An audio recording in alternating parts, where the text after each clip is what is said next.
एक टीनेज लड़के के घर में छुपने के लिए एक रॉबर लड़की आई। उस लड़के को उसे प्यार हो जाता है, पर इस लड़की के कुछ सीक्रेट्स थे। ये दोनों भाग जाने वाले थे, पर क्या सीक्रेट्स के साथ अपना प्यार वो कंटिन्यू कर पाएंगे, ये हम आज की हमारी मूवी ड्रीमलैंड 2019 की एक हॉलीवुड थ्रिलर मूवी में देखेंगे। अगर आपको वीडियो अच्छा लगता है तो प्लीज़ इसे लाइक और कमेंट जरूर कर दीजिएगा। अब बिना किसी देरी के एक्सप्लेनेशन स्टार्ट करते हैं। मूवी स्टार्ट होते ही हमें बताया जाता है कि एक फैमिली बिजमाम में मूव हुई। वहाँ पर वो खेती वगैरह करने वाले थे, पर उस ईयर कोई भी बारिश नहीं आती। फैमिली के फादर इस बात से डिप्रेस्ड हो गए, वो ड्रिंक करने लग गए। उन्हें लगने लग गया कि इस प्लेस पर वो जी नहीं सकते। अपनी रिस्पॉन्सिबिलिटी से भागकर फैमिली को अकेला छोड़कर वो चले जाते हैं। ये हमारे मेन कैरेक्टर यूजिन के फादर थे। यूजिन की मदर, जिसका नाम था ओलिविया, उसने वहाँ के लोकल पुलिस ऑफिसर और एक फार्मर के साथ शादी कर ली। इसका नाम था जॉर्ज। यूजिन अब बड़ा हो गया और वो 17 साल का है, और उसे अपने फादर की कमी हमेशा महसूस होती है।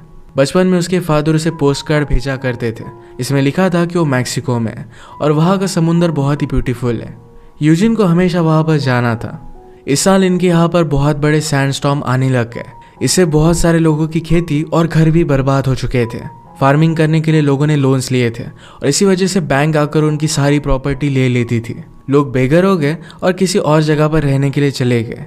यूजिन के घर पे एक शेड थी और वहाँ पर जाकर वो डिटेक्टिव नॉवेल्स पढ़ा करता था। उसी इमेजिनरी वर्ल्ड में जीना उसे बहुत ही अच्छा लगता है, क्योंकि वहाँ सब कुछ परफेक्ट है। ये बुक्स लेने के लिए उसके पास पैसे नहीं होते थे, तो अपने फ्रेंड की मदद लेकर इसे वो चोरी कर लेता था। यूजिन ने अपने फ्रेंड से कहा कि इस बुक के हीरो की तरह अगर हम भी लड़कियां पटा पाए तो कितना अच्छा हो जाएगा। ये मज़े से जा रहे थे, तभी टाउन में अनाउंसमेंट हुई। पुलिस ऑफिसर ने कहा कि एक लड़की ने बैंक लूटा है और वो बहुत ही इंजर्ड है। हमारे टाउन में कहीं पर वो छुपी हुई है। वो बहुत ही ज़्यादा डेंजरस है। उसने 4 पुलिस ऑफिसर के साथ एक 5 साल की लड़की को भी मार डाला था। जो भी इसे ढूंढ लेगा उसे $10,000 मिलने वाले हैं। यूजिन इसके बारे में इंक्वायरी करने लग गया, पर जो अनाउंस कर रहे थे उन्होंने कहा कि तुम जॉर्ज के बेटे हो, तुम्हारे फादर पुलिस ऑफिसर है, तुम्हें यह सब काम नहीं करना चाहिए। इन पैसों से उनकी सारी फाइनेंशियल प्रॉब्लम मिट सकती थी। स्टॉर्म की वजह से इन्हें भी नुकसान हुआ था और इस वजह से बैंक इनका घर लेने वाली थी। पैसों के लिए यूजिन अपने फ्रेंड के साथ एलिसन को ढूंढने का ट्राई करने वाला था। चर्च के बाद उसकी मदर उसे बता दिए कि कहीं पर भी मत जाओ, घर पर ही रहना, पर यूजिन उसकी बात नहीं मानता। यूजिन ने फ्रेंड से कहा कि इतने सारे पैसे में इमेजिन भी नहीं कर सकता। आज उसका फ्रेंड ज़रा डिस्टर्ब है। फ्रेंड ने कहा कि बैंक हमारा घर वगैरह सब कुछ ले रहा है, अब हम यहाँ पर नहीं रह सकते। नेक्स्ट मंथ से कहीं और रहने के लिए जा रहे थे। यूजिन को इस बात से बहुत ही बुरा लगता है। उन्होंने दिन भर एलिसन को ढूंढने की कोशिश की, पर उसे ढूंढ नहीं पाते। घर आने पर यूजिन की सिस्टर फीबी उसे कहती है कि फादर तुमसे बात करना चाहते हैं। जॉर्ज कहता है कि आज तुम्हारी मदर ने तुमसे कहा था कि तुम घर पर रुको, अपनी मदर की बात तुम्हें मान लेनी चाहिए। वो यूजिन के हाथ में बुक देखते हैं तो उन्होंने कहा कि किसके पैसों से तुमने बुक ली। अब इस घर में बच्चों के लिए जगह नहीं है, तुम्हें भी रिस्पॉन्सिबिलिटी लेनी चाहिए और कुछ जॉब करना चाहिए। यूजिन इस बात के लिए हाँ कहता है। सब सो जाने के बाद रात में अपनी बुक पढ़ने के लिए शेड में चला गया। वहाँ पर वो कुछ खून पड़ा हुआ देखता है। नेक्स्ट मोमेंट पर एलिसन ने उस पर गन लगा दी। वो कहती कि कोई भी आवाज़ मत करना। अपनी गन वो यूजिन के पास फेंक देती है। यूजिन ने कहा कि तुम एक किलर हो। एलिसन कहती कि ऐसा कुछ भी नहीं है, मेरे खिलाफ झूठी बातें बताई जा रही है। मैं तुम्हें सब कुछ एक्सप्लेन कर दूंगी, पर मेरे पैर में गोली लगी हुई है, प्लीज़ इसे निकालने के लिए मुझे हेल्प कर दो। यूजिन ये सब करने के लिए डर रहा था, पर एलिसन उसे कॉन्फिडेंस देती है। फाइनली उसने गोली निकाल ही ली। एलिसन ने उससे कहा कि लास्ट ईयर उनका भी घर बैंक ने ले लिया था। एक बीमारी की वजह से उसके पेरेंट्स की डेथ हो गई और उसी वजह से उसे बैंक लौटना पड़ा। वो यूजिन को उसका एज पूछती है तो यूजिन ने कहा कि 25। इस बात पर उसने हंस दिया। यूजिन उससे डर रहा था, पर एलिसन कहती है कि मैं यहाँ से कहीं पर भी भाग नहीं सकती, मैंने किसी को भी नहीं मारा। मैं जब बैंक से निकल रही थी तो पुलिस मुझे शूट करने लग गए और गलती से उनकी गोली एक छोटी बच्ची को लग गई और ये सब उन्होंने मुझ पर डाल दिया। उसके पैर पर गोली लग गई थी और रास्ते में उसकी गाड़ी बंद पड़ गई और वहाँ से भागते भागते यहाँ पर वो आ चुकी थी। वो कहती कि मेरी हेल्प करने के लिए थैंक यू, पर मुझे और एक चीज़ तुमसे मांगनी पड़ेगी। मैं यहाँ से मैक्सिको जाना चाहती हूँ, इसके लिए मुझे कार लगेगी। मैं वहाँ पहुँचते ही तुम्हें $20,000 भेज दूंगी। ये हमारा टाइम 1900s का है, तो कार लाना यूजिन के लिए ज़रा हार्ड था, पर फिर भी वो मैनेज करने वाला है। एलिसन ने कहा कि $20,000 से तुम्हारे सारे ट्रबल मिट जाएंगे। यूजिन ने कहा कि अगर मैंने पुलिस को कॉल कर दिया, वैसे भी $10,000 मुझे मिल ही जाएंगे। एलिसन कहती कि अगर तुमने ऐसा किया तो मैं सुसाइड कर लूँगी। अब तुम्हें क्या करना है ये चीज़ तुम डिसाइड करो। यूजिन ने उस पर बिलीव कर उसे हेल्प करने का डिसाइड किया। अपने खून के कपड़े निकाल दिए, जब वो घर में आ रहा था तो उसकी सिस्टर फीबी उसे देख लेती है। उसने कहा कि तुम ये कर क्या रहे हो? यूजिन ने कहा कि कुछ भी नहीं, जाकर सो जाओ। अगली सुबह जॉर्ज ड्यूटी पर जाते हुए उसे बताकर जाता है कि आज तुम जॉब ढूंढना। यूजिन ने अपनी मदर के कपड़े लेकर एलिसन को दे दिए। एलिसन पूछती है कि क्या यहाँ पर मुझे कोई ढूंढने के लिए नहीं आएगा? यूजिन कहता है कि यहाँ पर कोई भी नहीं आता। वो कपड़े चेंज करने लग गए तो यूजिन उसे बाहर से देख रहा था तो फीबी उसे पकड़ लेती है। उसने पूछा कि तुम कर क्या रहे हो, अंदर क्या है? यूजिन कहता है कि अंदर मरे हुए डॉग्स है, तुम अंदर मत जाना। उसने फिर अपने फ्रेंड को बुला लिया। उसे कहता है कि मुझे तुम्हारा ट्रक चाहिए, मैं मैक्सिको पहुंचकर तुम्हें कुछ पैसे भेज दूंगा। फ्रेंड कहता है कि मैं नहीं कर सकता, उसी ट्रक में मेरी पूरी फैमिली मूव होने वाली है। फ्रेंड ने कहा कि मुझे लगा था कि तुम एलिसन को ढूंढने वाले हो, पर तुम्हारा कुछ अलग ही चल रहा है। फ्रेंड ने सब कुछ फिगर आउट कर लिया था, इसके बारे में वो किसी को भी नहीं बताएगा। वो कहता है कि एलिसन डेंजरस है, वो तुम्हें मार भी सकती है। यूजिन की बात पर फीबी उतना ज़्यादा बिलीव नहीं करती। वो खुद डॉग्स देखने के लिए शेड में आ गई। एलिसन उसे देखकर छुप जाती है। उसने अपने हाथ में वेपन लिया और वो रोने लग गई। उसकी वजह से उस छोटी लड़की की डेथ हुई थी और इसके लिए उसे बहुत ही बुरा लग रहा था। अगर फीबी उसे देख लेती है तो एलिसन को उसे मारना पड़ेगा। फीबी ने एलिसन का खून देखा, उसे लगता है कि डॉग्स का खून है और इसी वजह से वो भागकर घर पे चली गई। थोड़ी देर में यूजिन उसे मिलने के लिए आता है। एलिसन ने पूछा कि क्या तुमने गाड़ी का बंदोबस्त कर लिया है? एलिसन कहती कि मैं यहाँ पर ज़्यादा टाइम तक नहीं रह सकती, तुम्हें जल्दी जल्दी सब कुछ करना पड़ेगा। वो अपसेट थी तो यूजिन ने कहा कि तुम्हें चीयर अप करने के लिए हम कुछ कर सकते हैं। वो रात में उसे एक लेक पर लेकर गया। ये दोनों स्विम करने लग गए। आज रात पूरी फैमिली मिलकर एक डांस के लिए जा रहे थे। जॉर्ज यूजिन के बारे में पूछता है तो फीबी ने कहा कि वहाँ पर वो हमें मिलने वाला है। यूजिन ने कहा कि मेरे फादर मुझे हमेशा स्विमिंग के लिए ले जाया करते थे। एलिसन उसे हमेशा किड बुलाती है तो यूजिन ने कहा कि मुझे ये बात पसंद नहीं है। एलिसन कहती कि मैं तुम्हें बिली द किड की तरह किड बुलाती हूँ। बिली द किड भी एक रॉबर था। यूजिन ने कहा कि वो 30 साल का हुआ, उससे पहले उसकी डेथ हो गई थी। एलिसन कहती कि वो कितना जिया ये इम्पोर्टेंट नहीं है, पर वो कैसे जिया ये इम्पोर्टेंट है। उसने अपना फ्रीडम एंजॉय किया था। आज भी लोग उस पर स्टोरीज बनाते हैं। ये सब वो बात कर ही रहे थे तभी जिस ओल्ड मैन का एक लेक था ये उन्हें देख लेता है। जल्दी से वो वहां से भाग गए। एलिसन यूजिन पर बहुत गुस्सा हो जाती है क्योंकि आज वो पकड़े जाने वाले थे। थोड़ी देर में यूजिन अपने फैमिली के पास डांस के लिए चला गया। वो बाहर खड़ा था तो जॉर्ज और उसके फ्रेंड के बीच में कन्वर्सेशन वो सुन लेता है। जॉर्ज के कलीग ने कहा कि एलिसन बहुत ही डेंजरस है, उसके खिलाफ अगर किसी ने सबूत देखे तो हॉरर फिल्म की तरह है। उस ओल्ड मैन ने पुलिस को रिपोर्ट कर दिया था और जॉर्ज को लगता है कि एलिसन अब भी यहीं पर है। वो कहता है कि हमें और भी लोगों को एलिसन को ढूंढने के लिए लगा देना चाहिए। ये सब कुछ सुनने के बाद यूजिन फिर से पार्टी में आ गया। वो एलिसन के खिलाफ एविडेंस को देखना चाहता था। जॉर्ज अपना कोट निकाल कर डांस करने लगता है तो यूजिन इसे चोरी करने का ट्राई कर रहा था। यूजिन के फ्रेंड ने देखा और उसे वो कवर देता है। फ्रेंड की बाइसिकल लेकर वो पुलिस स्टेशन में चला गया। उसने एलिसन की फाइल्स देखी जिसमें उसे पता चलता है कि वो अकेली नहीं थी, उसके साथ उसका पार्टनर पेरी भी था। उन्होंने पुलिस को शूट किया और उसमें पेरी की डेथ हो गई। एलिसन के खिलाफ सारे एविडेंस उसने रख लिए पर पुलिस स्टेशन में कोई उसे देख लेता है। उसने पूछा कि तुम कर क्या रहे हो? यूजिन ने कहा कि मेरे फादर जॉर्ज ने मुझे कुछ एविडेंस लाने के लिए कहा था। ऑफिसर कहते हैं कि ऐसा करना इलीगल है पर जॉर्ज पर प्रेशर होगा तो तुम ले जाना। यूजिन एलिसन से प्यार करने लग गया था और सारे एविडेंस को मिटा देता है। ये सब फीबी देख लेती है। उसने पूछा कि क्या तुम एलिसन को छुपा रहे हो?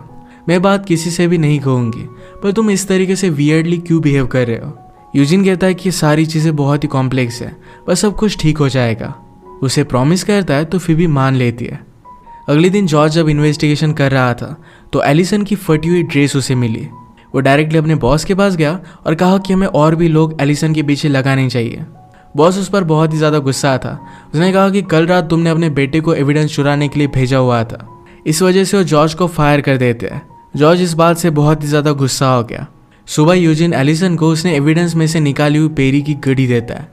उसने कहा कि तुमने मुझसे सब कुछ झूठ कहा था। एलिसन ने कहा कि पेरी के बारे में बात करना मेरे लिए हार्ड था, मैं उसे प्यार करती थी, इसी वजह से मैंने तुम्हें उसके बारे में नहीं बताया। अचानक से सैंड स्टॉर्म आने लग जाता है। एलिसन कहती कि मुझे सिर्फ एक कार दे दो, फिर मैं मैक्सिको जाकर तुम्हें पैसे वापस दे दूंगी। यूजिन घर पर आया तो जॉर्ज उस पर बहुत ही ज़्यादा गुस्सा था। उसने कहा कि तुम एलिसन की हेल्प क्यों कर रहे हो? यूजिन कहता है कि वो इनोसेंट है। जॉर्ज ने कहा कि इस गलत फहमी में मत रहना। उसे गुस्से में स्लैप कर देता है। यूजिन एलिसन के बारे में उसे कुछ भी बताता नहीं। जॉर्ज ने कहा कि तुम्हें अपनी लाइफ में अच्छे डिसीजन लेने चाहिए वरना तुम्हारी भी अपने फादर की तरह डेथ हो जाएगी। जॉर्ज ने रियलाइज़ किया कि अगर यूजिन एलिसन को छुपा रहा है तो शेड में ही छिपा रहा होगा। बाहर बहुत बड़ा स्टॉर्म था, पर फिर भी वो एलिसन को ढूंढने के लिए निकल पड़ा। इस स्टॉर्म में वो आगे नहीं जा पाता और फिर से वापस आ जाता है। यूजिन से उसकी मदर ने बात की। यूजिन अपने फादर के बारे में पूछता है। मदर कहती कि तुम्हारे फादर ने बहुत सारे पोस्ट कार्ड भेजे थे, पर हमेशा अलग अलग चीज़ों के बारे में वो बात करते रहते थे। मुझे पता था कि वो मैक्सिको में नहीं है, तो कहीं पर ड्रंक हो रहे हैं। 5 साल बाद पोस्ट कार्ड आना बंद हो गया था। वो श्योर थी कि उसके फादर की डेथ हो गई है। पूरा दिन चले जाने के बाद रात में भी वो स्टॉर्म कंटिन्यू होता है। यूजिन ने अपना सामान पैक किया और फिबी से वो मिलने के लिए आया। उसे कहता है कि मैं मैक्सिको जा रहा हूँ। फिबी कहती कि मुझे भी अपने साथ लेकर चलो। यूजिन कहता है कि तुम्हें यहीं पर रुकना पड़ेगा, वहां जाकर बहुत सारे पैसे भेज दूंगा, मैं जल्दी वापस लौट कर आऊंगा। अगली सुबह जॉर्ज यूजिन को उठाने के लिए गया तो उसे सैंड दिख रही थी। वो चेक करता है तो यूजिन उसकी गाड़ी लेकर भाग गया था। फिबी अपनी मदर को सब कुछ बता देती है कि यूजिन एलिसन के साथ भाग गया है। फिबी से जॉर्ज को पता चल गया कि वो कहाँ पर जा रहे हैं। निकलने के बाद एलिसन कहती कि मुझे यहीं पर छोड़ दो और तुम वापस चले जाओ। यूजिन कहता है कि मैं भी तुम्हारे साथ चल रहा हूँ। एलिसन कहती कि क्या तुम अपने फैमिली को ऐसे ही छोड़ दोगे। यूजिन कहता है कि मुझे अपने फादर को ढूंढना है। एलिसन कहती कि तुम मुझसे प्यार करते हो और मैं तुमसे प्यार नहीं करती, ये एक प्रॉब्लम हो सकता है। यूजिन ने कहा कि मुझे इससे कुछ भी फर्क नहीं पड़ता, उसके साथ है और इससे मैं खुश था। जॉर्ज ने अपने 2 फ्रेंड्स को कॉल किया जिससे वो एलिसन को ढूंढ सके, इसे उसे बाउंटी के पैसे मिल जाएंगे। ओलिविया इस बात पर गुस्सा हो जाती है और कहती है कि यूजिन के बारे में भी तुम्हें सोचना चाहिए, उसे तुम्हें सेफली घर लाना है। यूजिन और एलिसन फास्ट जा रहे थे और एक पुलिस ऑफिसर उनके पीछे लग गया। एलिसन गन लेती है और यूजिन ने कहा कि प्लीज़ इसे यूज़ मत करो, मेरे पास एक आइडिया है। जैसे ही पुलिस ऑफिसर गाड़ी के पास आता है वैसे ही एलिसन नीचे छुप गई। पुलिस ऑफिसर ने कहा कि वहाँ पर स्टॉप साइन था और तुम रुके नहीं। यूजिन कहता है कि मुझसे गलती हो गई। पुलिस ऑफिसर उसे टिकट देकर चला गया। बहुत ही चालाकी से एलिसन फिर से गाड़ी में बैठ गई और ये निकल जाते हैं। एलिसन बहुत खुश थे। उसने कहा कि यहाँ से आगे तुम्हें ओशन मिलेगा। उसने इससे पहले कभी भी ओशन देखा नहीं था। यूजिन भी इसे एक्सपीरियंस करना चाहता था और इसके लिए दोनों बहुत एक्साइटेड थे। जॉर्ज अपने फ्रेंड के साथ एलिसन को ढूंढने के लिए निकल पड़ता है। फिबी यूजिन के लिए बहुत ही वरीड थी तो चुपके से गाड़ी में वो बैठ जाती है। जॉर्ज को ये बात समझ में आ गई, पर अब वो कुछ भी कर नहीं सकता था। रात में एलिसन और यूजिन एक मोटेल में रुकते हैं। वहाँ के मैनेजर से एलिसन फ्लर्ट कर रही थी। ये बात यूजिन को अच्छी नहीं लगती। एलिसन शॉवर करने लग गई और यूजिन को अंदर बुलाती है। यूजिन कहता है कि मैं तुम्हें फिगर आउट नहीं कर पा रहा, तुम उसके साथ फ्लर्ट कर रही थी। मुझे लगता है कि तुम्हें मुझ में कुछ भी इंटरेस्ट नहीं है। मैं सिर्फ तुम्हें पुलिस के पास ना दे दूं, इसी वजह से तुम मुझे अपने साथ रख रही हो। एलिसन ने कहा कि अगर तुम मुझे अच्छे नहीं लगते तो कब का मैं तुम्हें मार डालती। एलिसन कहती कि अगर तुम्हें मुझ पर डाउट है तो अभी के अभी तुम्हें घर जाना चाहिए, अभी कुछ भी बिगड़ा नहीं है। यूजिन कहता है कि मैं कहीं पर भी नहीं जा रहा। एलिसन उसके पास आ गई और ये दोनों इंटीमेट हो गए। अगली सुबह वो पेरी की वॉच यूजिन को देती है। यूजिन ने कहा कि क्या इससे तुम्हें उसकी याद नहीं आएगी। एलिसन कहती कि मैं मूव ऑन कर नई मेमोरीज बनाना चाहती हूँ। ये दोनों फिर से अपने सफ़र में निकल पड़े। इस मोमेंट में यूजिन को अपनी लाइफ से जो भी चाहिए था ये सब कुछ उसके पास था। इनके पास थोड़े भी पैसे नहीं थे तो एलिसन कहती कि एक जगह पर रुककर हम बैंक लूटते हैं, 2 मिनट में सब कुछ खत्म हो जाएगा, सिर्फ मुझ पर ट्रस्ट करो। ये बैंक में घुसे और सब लोगों को धमकाने लग जाते हैं। यूजिन उसे अच्छी तरीके से हेल्प कर रहा था तब अचानक से एक आदमी उठ गया और वो एलिसन को शूट करने वाला था तो यूजिन उसे ही मार डालता है। ये वैसे लेकर जल्दी से वहां से भाग गए और इस बात की वजह से यूजिन बहुत ही ज्यादा डिस्टर्ब हो गया। वो गाड़ी रोक कर उल्टियां करने लग जाता है। इस इंसिडेंट के बारे में रेडियो में जॉर्ज को पता चला, उसका पीछा ही कर रहा था। एलिसन कहती कि तुम्हें जो भी फील हो रहा है इसके बारे में मुझे पता है, पर हमें कार में जल्दी से यहाँ से निकल जाना चाहिए। यूजिन कहता है कि तुम्हें कैसे पता, क्या उस छोटी लड़की को तुमने मार डाला था। एलिसन कहती कि मुझे पता नहीं, सब कुछ बहुत ही फास्ट हो गया। यूजिन कहता है कि अगर उस दिन तुम वहां पर नहीं होती तो क्या उस लड़की की जान बच जाती है। एलिसन इसके लिए हाँ कहती है। यूजिन डिस्टर्ब होकर चलने लग जाता है। उसे समझाने की बहुत कोशिश कर रही थी। यूजिन उसे गुड बाय कहता है और जाने लग गया। जॉर्ज को उनकी गाड़ी मिल गई और आसपास उसे वो ढूंढने लग गए। एलिसन हवा में गोली चलाती है। उसने कहा कि हम प्लान को कंटिन्यू कर सकते हैं, वरना तुम मुझे पुलिस के पास लेकर चलो। मैंने तुम्हें सब कुछ सच कहा था, मैं तुमसे प्यार करती हूँ। एक तो तुम्हारे साथ जीऊंगी, वरना फिर तुम मुझे मार डालो। यूजिन उसके साथ चलने के लिए मान जाता है। तभी जॉर्ज ने उन्हें ढूंढ लिया। वो भागने लग गए पर जॉर्ज एलिसन को शूट कर देता है। यूजिन ने गुस्से में जॉर्ज के पैर पर गोली चलाई। जॉर्ज के फ्रेंड यूजिन को मारने वाले थे पर जॉर्ज ने अपने फ्रेंड्स पर ही गन लगाई। उन्हें कहा कि यूजिन को कोई भी शूट नहीं करेगा। जॉर्ज यूजिन को कहता है कि सब कुछ ठीक हो जाएगा, गन नीचे रख दो। यूजिन उसकी बात नहीं मानता। वो गाड़ी में बैठ गया और वहां से वो चला जाता है। इसके बाद यूजिन कभी भी घर नहीं आया। बाउंटी के पैसों की वजह से इनकी फैमिली बच गई थी। एलिसन को अपने बुरे कामों के लिए भुगतना पड़ा और यूजिन भी अकेला ही था। इसी के साथ ये मूवी एंड हो जाती है। अगर आपको एक्सप्लेनेशन अच्छा लगता है तो प्लीज़ इसे लाइक और कमेंट ज़रूर कर दीजिएगा। ये बहुत सारे मूवीज़ लेकर आते रहते हो, तो प्लीज़ चैनल को सब्सक्राइब कर दीजिए और बेल नोटिफिकेशन आइकन दबाने मत भूलिएगा। हम फिर से मिलेंगे और एक नए मूवी के साथ। तब तक के लिए थैंक यू और आप अपने आप का ख्याल रखिए।